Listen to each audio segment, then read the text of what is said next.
long box, and we have long box legs pull-in straps. So there's a lot of variations here, but I want to look at really simple versions that are actually really difficult to do.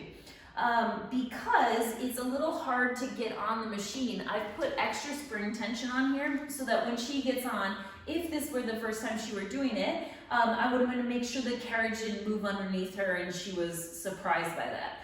Plus, I know that I'm going to do a preparation first without the straps. So if you put your heels of your hands on the corner, you don't want somebody pushing just on the back of it because that could be bad news. So hands at the corner and then come up to kneeling on here.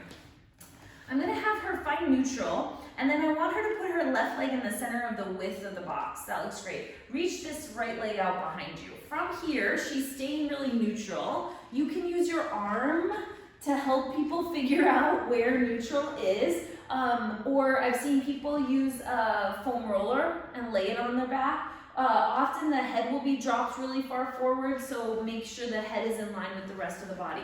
So we're working a lot on this standing hip, so left hip is working a lot to stabilize.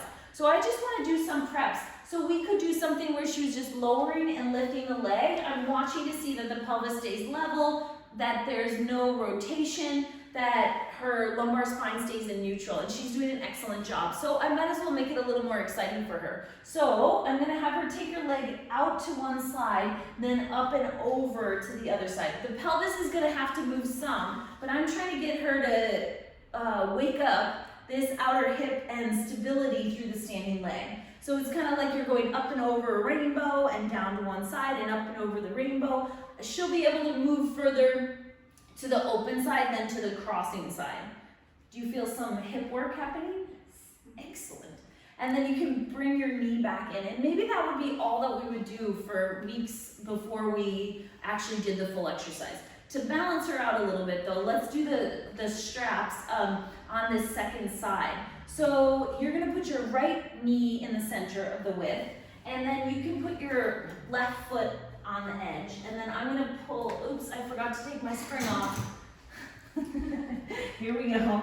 Now we can pull. And then reach your leg down and press there. Okay, so now this is a lot of resistance. So I'm gonna help her press her leg back, and I might even hold her leg here for a second while I help her to connect her abdominals. And if any leveling needs to happen, help her level it out. The other thing that happens is people shift really far forward because it makes it easier to figure out how to access your shoulders than it is to figure out how to access your low abs and your hips. So here she is. Then I'm going to help her to lower the leg, creasing at the front of the hip, only as far as she has hamstring length, which is about there. And then press from the top of the hamstring right where it attaches to the sit bone to press back up. And now I'm starting to let go. She's creasing at the front of the hip. She's really stable. And then as you press back, don't let your body shift forward. If your body shifts forward a lot, then it would make me think this is too heavy for her. She's doing a great job, so I think I picked the right spring tension. And two more. Most of what you're gonna feel is a lot of abdominal work because you're not gonna be perfectly vertical through that standing leg. You're as level as possible and as neutral as possible. And it's gonna be a lot of abs to hold you in that position. Yeah. As you go down this time, stay here, round your back. So when people go down, usually this is what it looks like. And so if I couldn't keep somebody from doing this, I might choose to adjust the reformer, stopper, and gear bar in order to block them from going that far. The other thing as they press back, they go so high they extend their lower spine, so they sink in the lower back. So that's not the goal. The goal is all here. And you saw her give a great example of how it's supposed to look, so good luck making that happen in your own body.